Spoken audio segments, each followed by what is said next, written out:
The Nottingham Nightmare. It was back when I was just 15, and a chilling memory from Nottingham, England, still clings to me, even now at 20. This happened in that fateful year of 2020.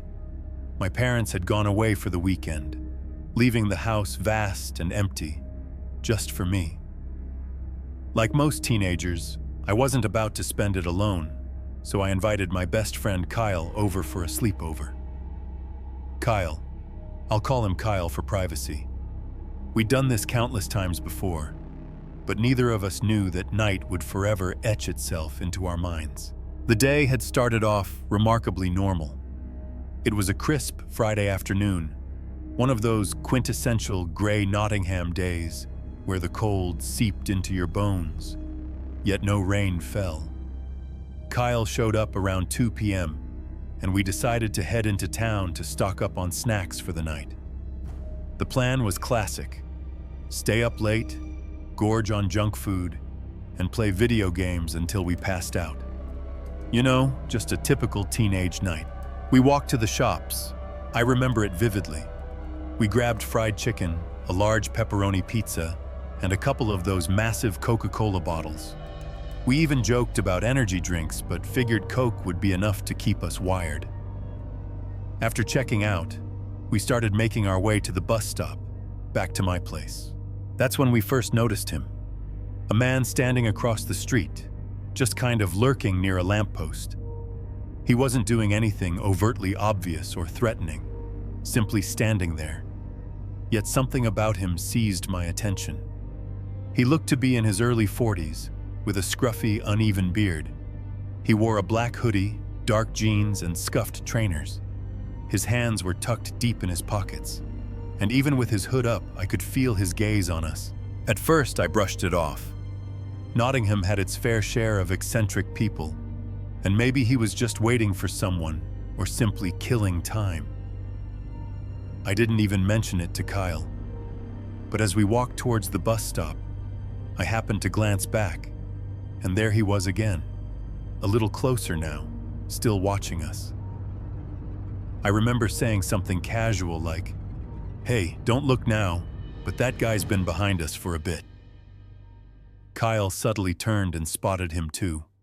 His relaxed expression instantly hardened.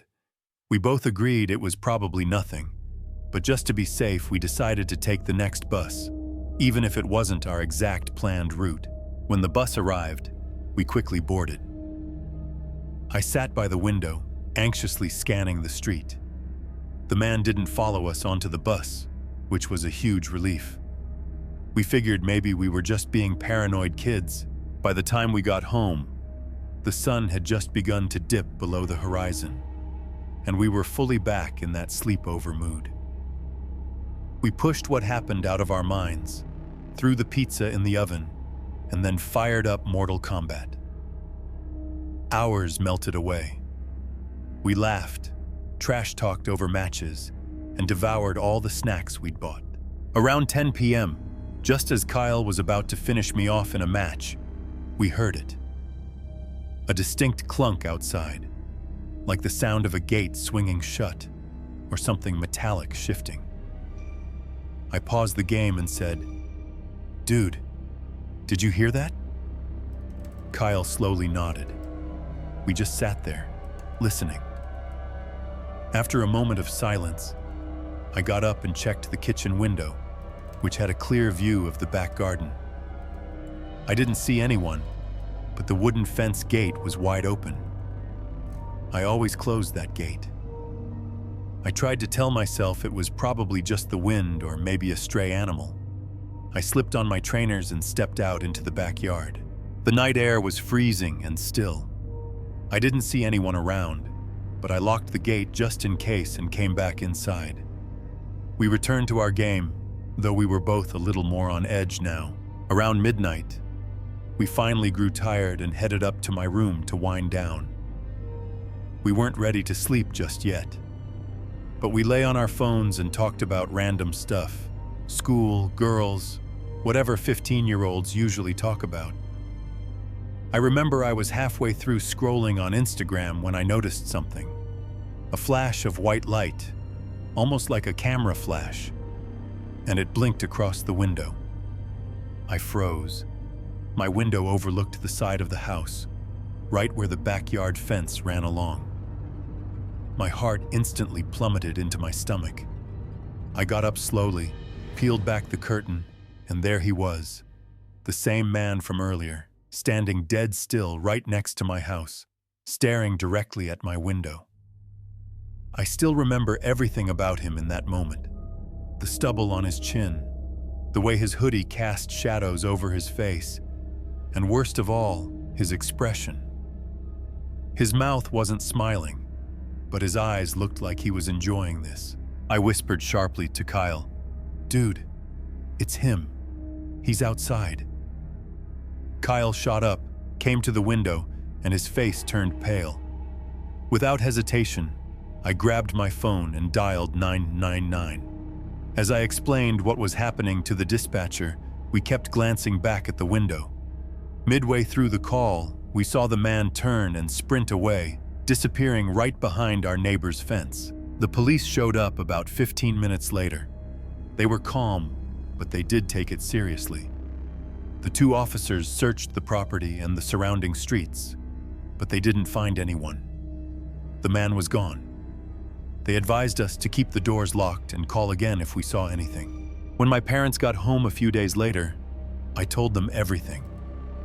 They were alarmed enough that we decided to move within the month. As of now, we've relocated to a different part of Nottingham. It's been years, and I've never seen that man again. I still don't know how he managed to follow us home, but sometimes, especially at night, I still find myself checking my backyard, just in case. The GameStop Stalker. My name is Jennifer, and this story is from 2022, back when I was working at GameStop. For context, I was a 21-year-old woman at that point. My hair was dyed bright blue and I was short and fairly busty. I got hit on quite a few times, which I kind of expected working at GameStop. But this was different. It was a summer night, and I was closing the store by myself. I had been organizing the go-backs when the door opened. "Hey, welcome to GameStop," I said. In front of me was the tallest, greasiest man I'd ever seen. Let's call him Greg. He came up to my counter and put his arm up like he knew me or something. It was all alarmingly casual. "How can I help you?" I asked him. "Oh, just looking to trade this in," he replied, setting down a bag. He opened it to reveal a PlayStation 4. We started chatting a bit, as is typical when I'm wiping down a console and want to make sure the customer hasn't changed their mind. As I'm asking him if he's brought an HDMI to go with the system, he then goes, "Hey, I know this is random, but can I have your number?" I had to stop what I was doing and look at him. I was the only other person in the store, and I wasn't really sure what to do, but I told him that I wasn't comfortable with that. Greg kept pushing. "Okay. Well, how about your Discord then, cutie? You've got to have one of those, yeah? Come on. I want to set up a time to meet up." The way he said "meet up" has always stuck with me. The way he was eyeing me, it made me feel like a piece of meat. I informed him that I had a boyfriend and that I wasn't going to give him my Discord, but Greg persisted. It being close to the end of the night, I just wanted to get him out of here so I could return home and go to sleep. Stupidly, though, I gave him my Discord. I know that I shouldn't have, but at the time I was stupid, and I felt threatened as the only person in the store. Now, we have a policy where if you're trading in a system, we need an ID just to make sure it isn't stolen or something. I was entering the information on his ID for the trade when he asked me if I really did have a boyfriend. I did, and still do. I informed him that yes, I did, and that we'd been dating for almost 2 years at that point. "Oh, I see. Is it serious? Where did you guys meet?" he asked. I was starting to become more uncomfortable as time went on. What did he mean by asking if my 2-year relationship was serious? "Yeah, it's pretty serious," I told him, looking at his ID. "We met in a college class online. I'm still not sure why I told him that. I guess it was just to make my very real boyfriend seem more real to him. So that's where I meet blue-haired cuties like you, Greg chuckled. It was then that I noticed his date of birth. He was 37, talking about going to hit on college girls at a class. I, being more than creeped out, handed him back his ID. I'd like to think that now I'd have told him off, but at the time I was very non-confrontational. It took what felt like forever, but I got him his cash and sent him on his way. I locked up the store, sighed, and started to clean up, turning on some music to calm myself down. I wasn't looking at my phone very much since there was a lot of cleaning to do, but when I checked, I had 25 messages from him. "Hey cutie, you want to get some drinks when you're off? It's me, Greg. I'll be waiting in the lot." I panicked, all color draining from my face as I looked out the window to see, well, Greg. He was sitting by his car. He had been waiting for an hour to see me after work. I don't doubt that he was watching me too. Freaked out, I ducked back into the back room to call my boyfriend. I figured if I was on the phone with him, not only would it verify that he was real, but that Greg wouldn't bother me. I put him on speaker and then locked up the place, making sure to call him babe and baby, crap like that. But I guess Greg had gotten tired of waiting because his car wasn't in the lot when I locked up. I was a bit shaken the whole drive home. But when I got home, he had texted me again. "Hey, where did you go, cutie? I got us some McDonald's." What the hell? I called my boyfriend back, totally freaking out. I was practically sobbing. My boyfriend has always been so much better about standing up for himself and me, thank God for that. He asked for Greg's information and told him to screw off. I was about to block Greg when I got another message. "You. Stop lying to me." I don't even know why, but I responded, "I'm not lying about anything. I'm going to block you now. Screw off." I received one last message from him.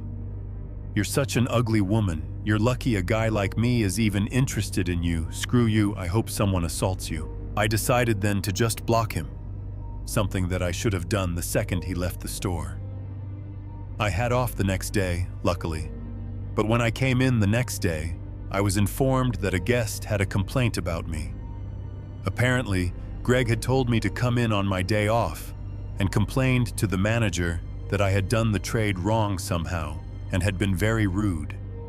I then informed my manager of what had all happened, and she understood.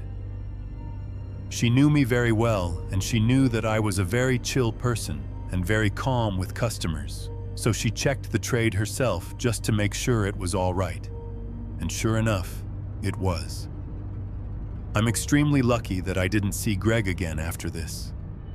Whenever I worked the night shift, I was always so scared of seeing him. So yeah, Greg, screw you.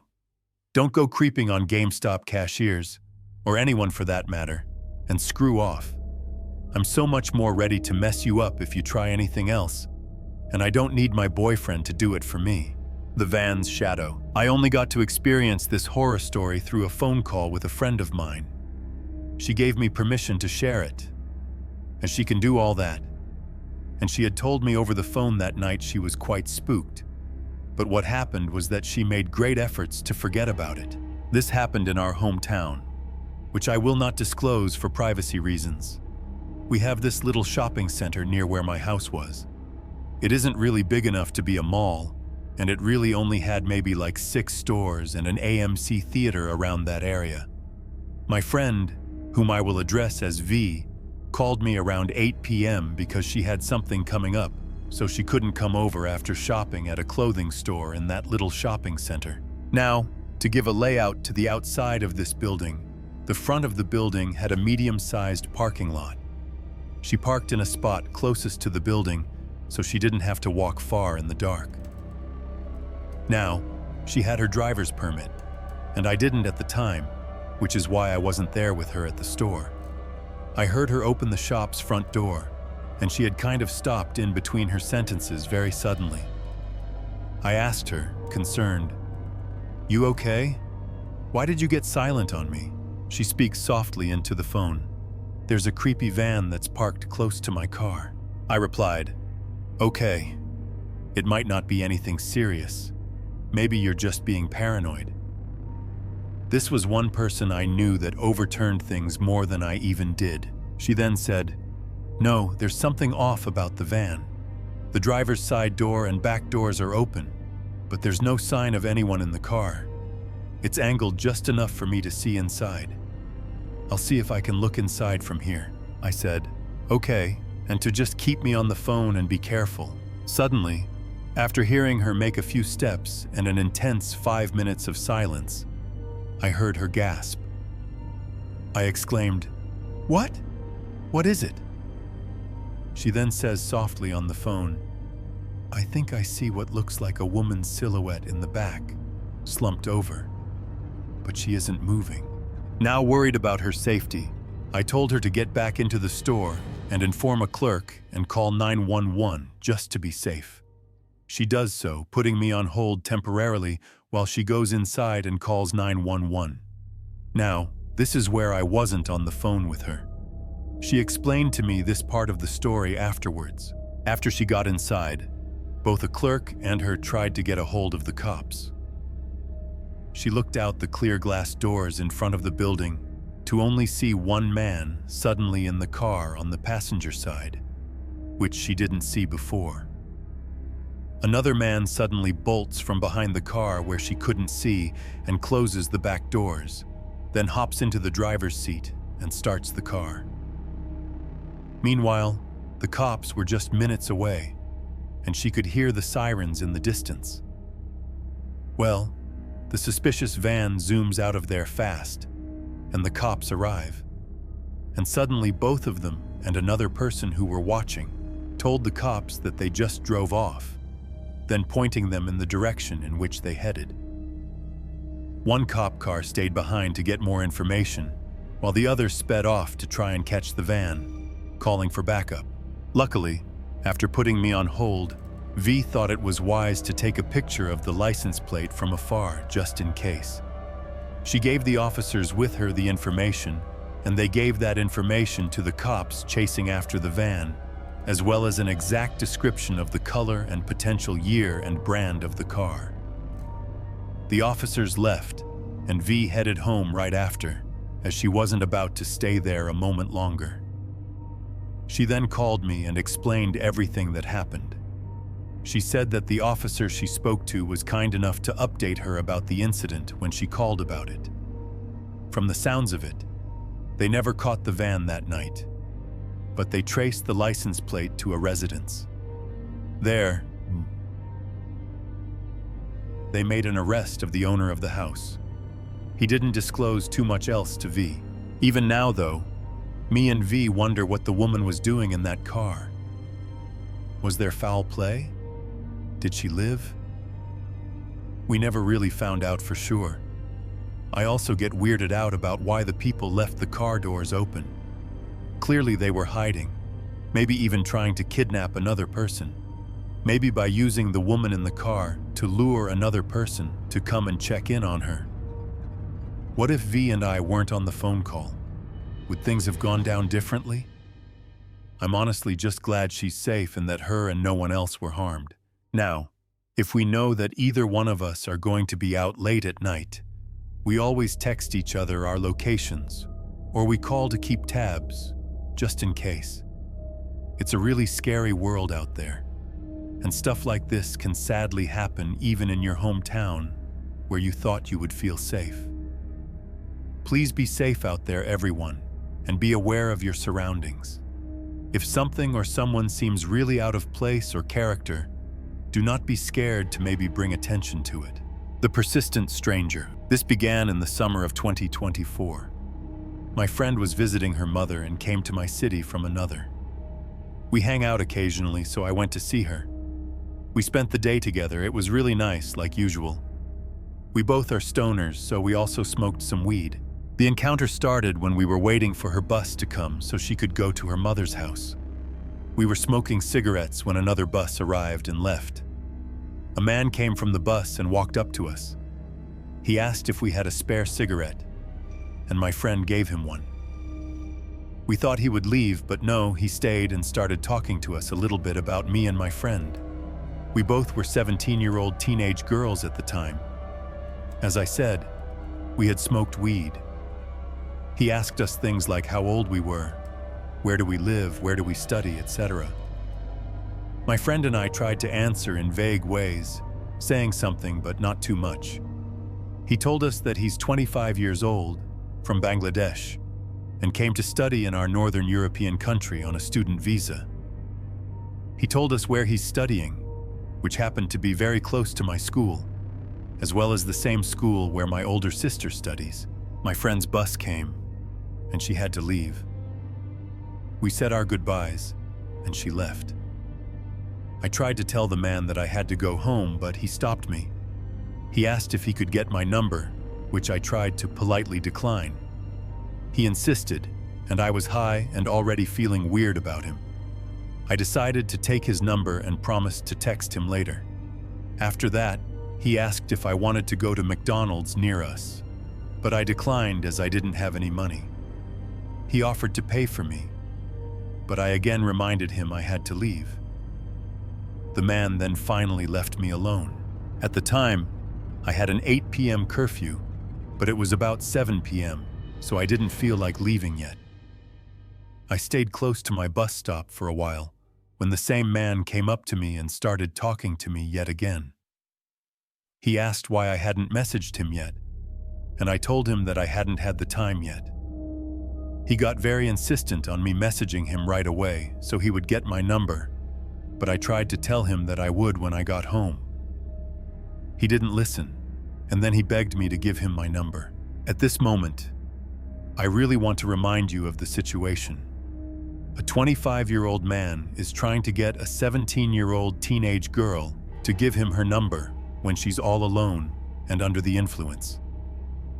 I started feeling bad, so I had messaged him on my phone, and when he got the message, my bus luckily arrived, and I left. From then on, he had started messaging me daily, asking how I am, when we could see each other, asking about my life and things like that. At one point, I told him about how I was annoyed because my allowance was only $20 a week, which is not a lot these days. He asked me if I knew what an escort is. I was quite shocked, because why would a grown man ask a teenager that? Still, I answered, and I told him that of course I know what it is. He offered me 50 euros to stay the night with his friend if I had sex with him. I told him, no, I don't do that. And even if I did, not for 50 euros. He started begging me, saying his friend is also a student and doesn't have a lot of money to spare. I still told him no.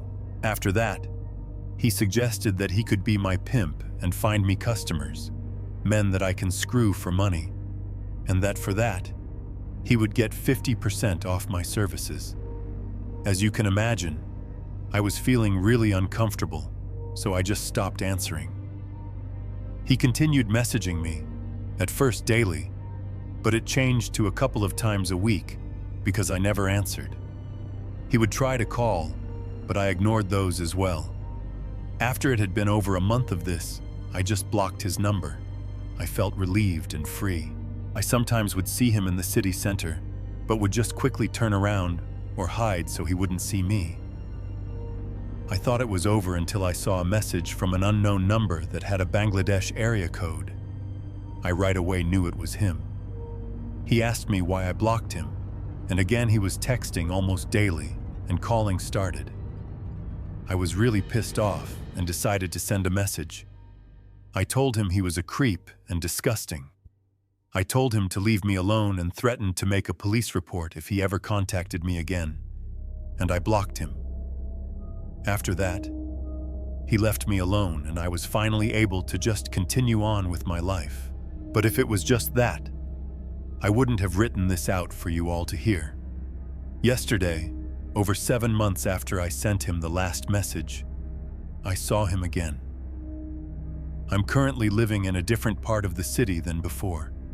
I also turned 18 recently, and I live on my own. I decided to go to my friends who live on the other side of the part of the city where we live. I walked to the store and picked up a couple of things for myself and the friend. After that, I walked to the bus stop. I had about 25 minutes until the next bus came, so I just stood there with my headphones on, listening to none other than Southern Cannibal while smoking my cigarette. I'm a very paranoid person, so I pay attention to my surroundings. I had been waiting for about 5 minutes when I saw a car driving with the passenger window down, very slowly towards me. The car stopped in front of me, and there he was, the man from Summer. He started talking to me like nothing had happened, asking how I am, do I remember him, where am I going, and finally, why did I block him? I told him the truth, that his messages had made me really uncomfortable and that I felt better blocking him than staying in contact. He apologized and asked if I needed a ride. I declined and told him I was waiting for my bus. Basically, what happened was that he again and again ignored me, saying that I didn't need a ride. I probably told him that about 5 times in 2 minutes. He then asked if I could unblock him, and I told him that maybe when I'm at my destination. He again offered to give me a ride and to help me unblock him. I declined. He asked where my friend lived, and I just told him at the end of a random street. He asked for the address, but I told him that I don't remember the address. I only know how to get there from my memory. I started getting really uncomfortable and feeling anxious as he wasn't listening to me. Luckily, suddenly, he just made me promise that I would unblock him when I'm at my friend's house. And I promised him I would. After he left, the moment I couldn't see him anymore, I just broke down. I didn't even realize how scared I was until I was able to show it. I quickly sent my friend a message telling what happened, and she helped me calm down. In the end, I got to my friend's house safely, without the creep following me. I also sent a message to the friend who was with me the day we met the creep, telling her what happened. What I've learned from this, and what all people should learn, is that no is a complete sentence. You don't owe an explanation to people that make you feel uncomfortable. You do not have to give anyone your number if you don't want to. Blocking is free and acceptable if you don't feel safe or comfortable. I learned a lesson from this. I was wondering if I should just unblock him for a moment, to tell him to leave me alone and keep driving if he ever sees me, and then just block him again. But my friend told me not to. If any of you have a similar experience like this, please just stop it before it gets out of hand. It's okay to tell someone no. The sewer lair ritual. This was back in 2014. I was a 20-year-old community college student living with my parents in Southern California. I had a tight-knit group of stoner friends. There were 5 of us, myself included. We're all still best friends today. Like all bored suburban kids, our days hanging out usually consisted of littering in parking lots, getting stoned, and going to parties when we could. We had a few smoke spots around town we would go to and get high at. Our main spot was a place we called the sewer lair. It was a giant storm tunnel at the end of a trail in this canyon area behind one of the local neighborhoods. It was secluded, and we could be as loud as we wanted since there were no houses nearby. The tunnel was maybe 20 feet in diameter, with a small stream of water running down the center of it. There was this offshoot directly to the right, just past the entrance that led to another smaller tunnel system. This is where we would hang out. We would come here almost every night. So one night, we were at the sewer lair. It was maybe around 1 a.m. We would usually hang out pretty late and wait for our parents to go to sleep so we don't come home and have to see them smelling like weed and cigarettes.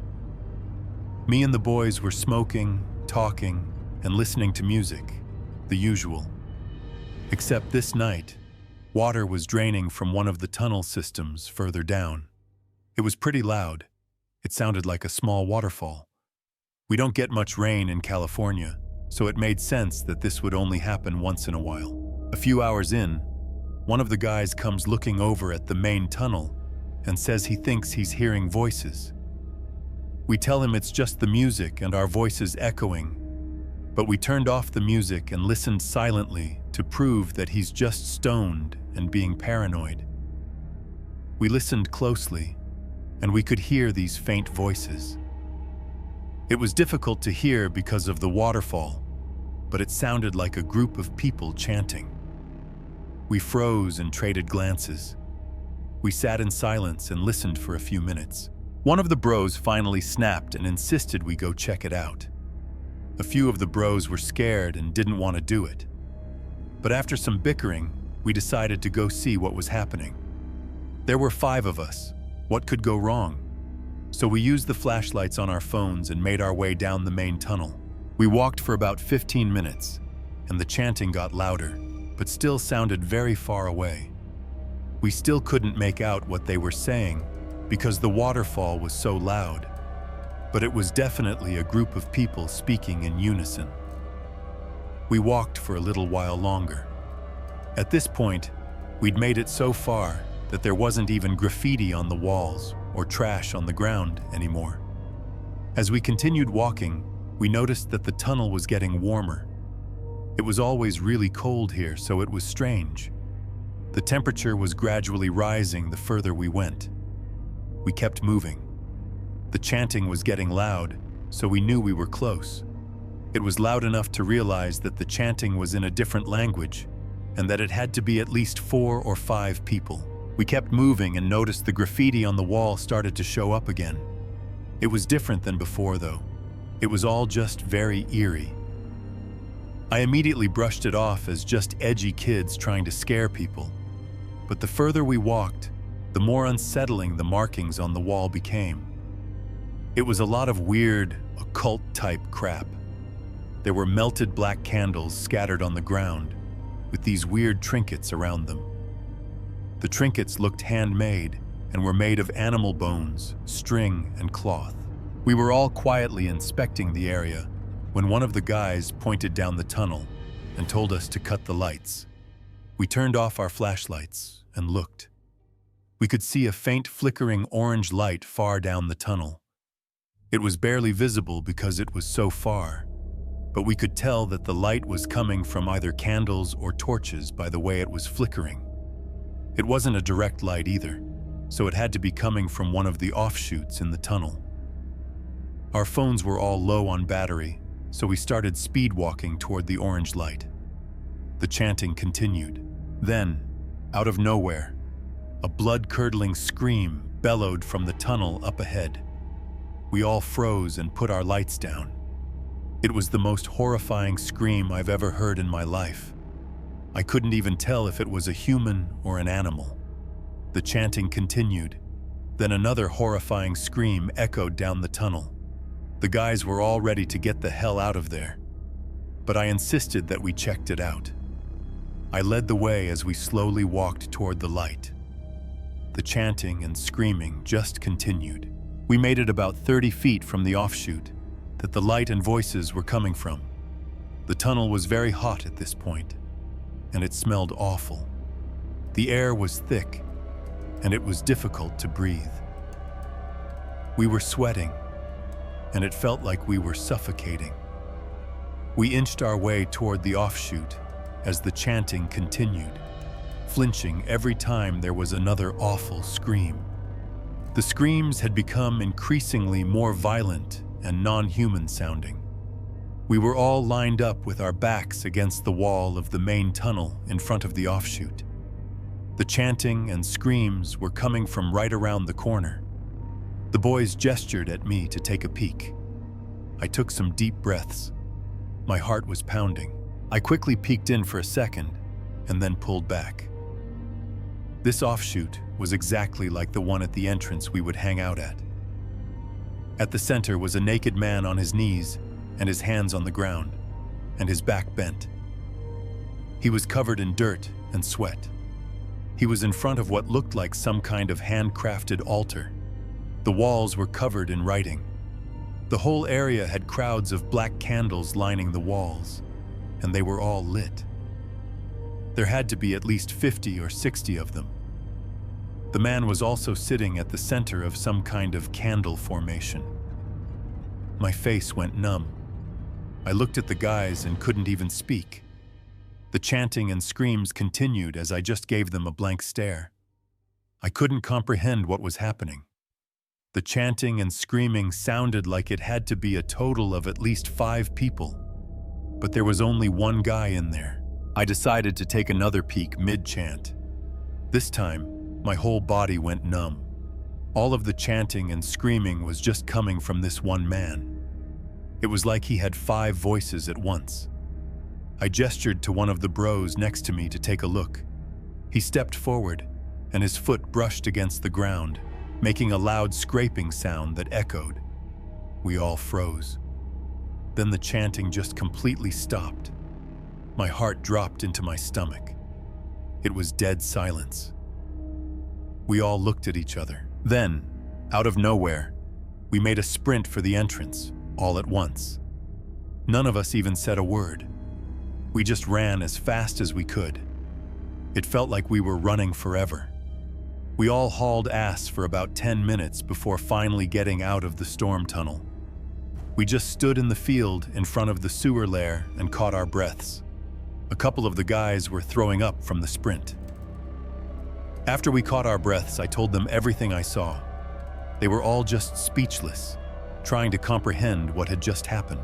We started hearing screams from the tunnel. This time, they were long and drawn out, almost like a howling wolf. We ran up the trail into the neighborhood and then got the hell out of there. We vowed to never come back again. This was 6 years ago, and it still haunts me and my bros to this day. I have no explanation for what happened. I don't know very much about Satanism, occultism, but if anyone does, feel free to give me your thoughts on what you think was happening that night. I would really appreciate it. Thanks for listening. I hope everyone had a good Labor Day weekend.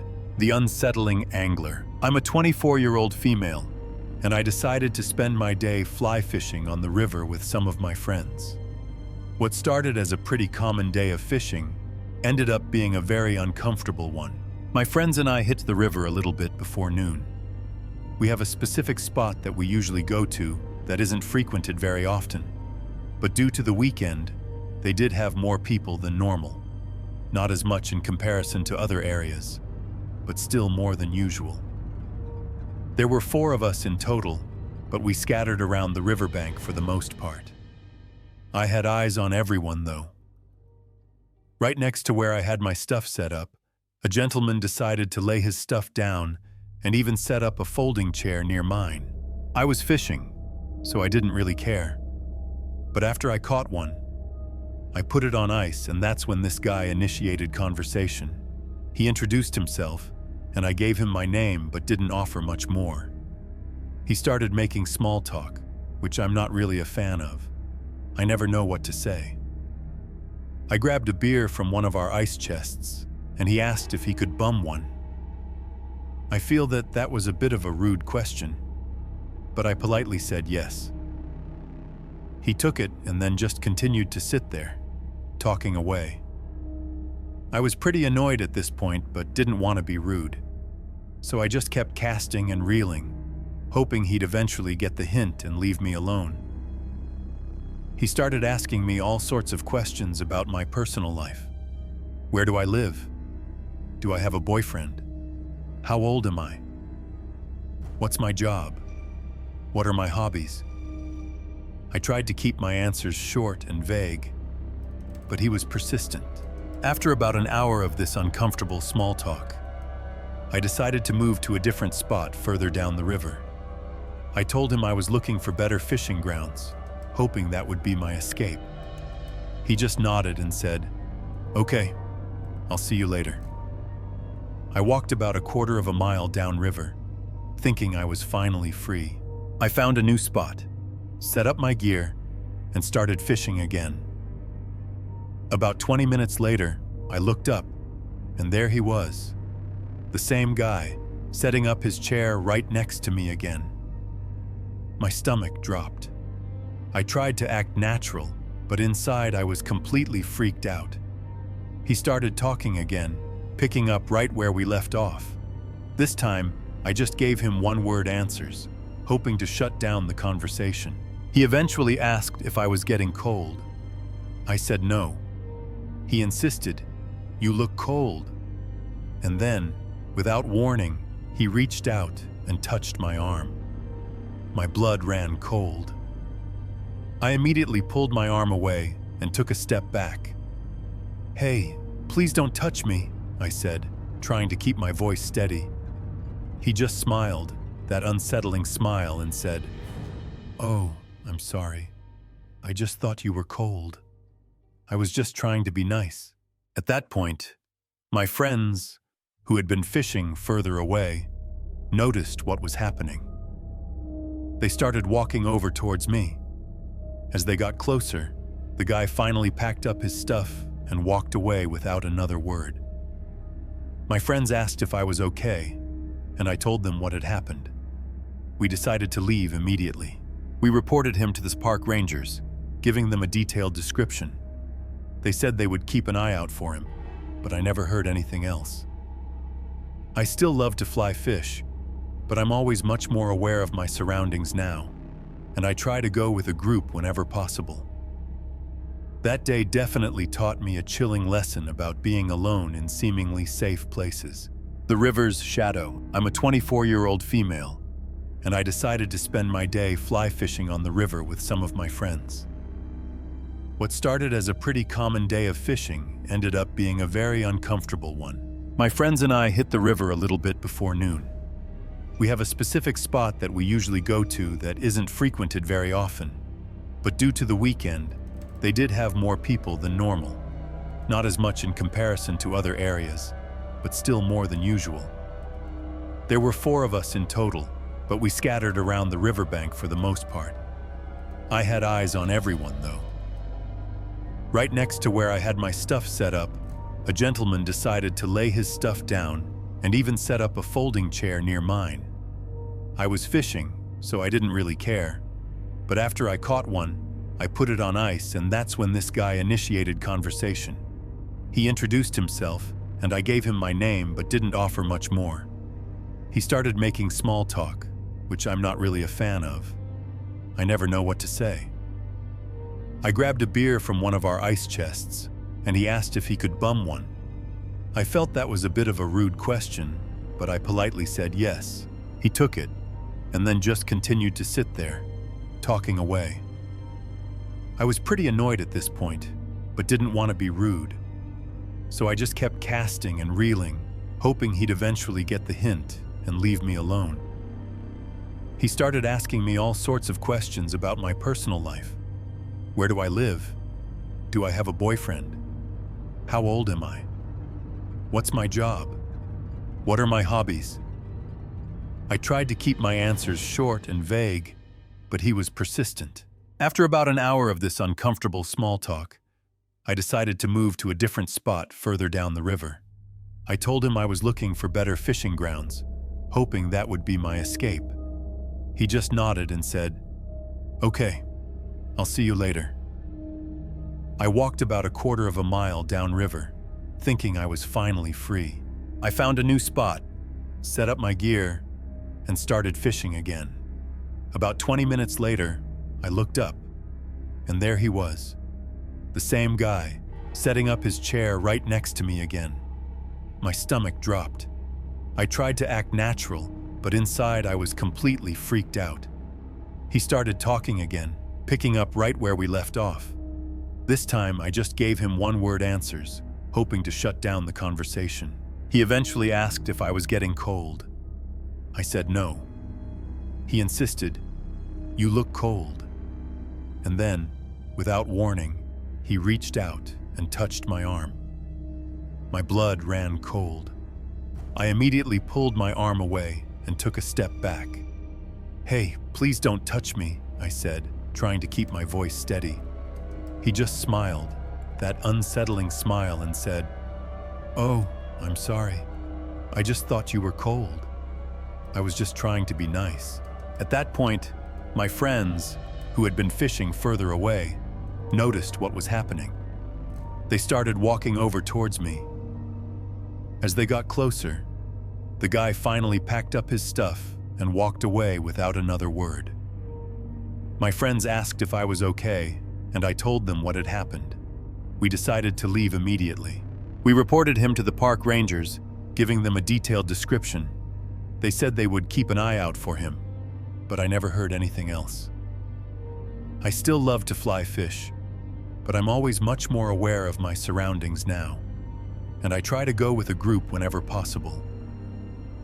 That day definitely taught me a chilling lesson about being alone in seemingly safe places.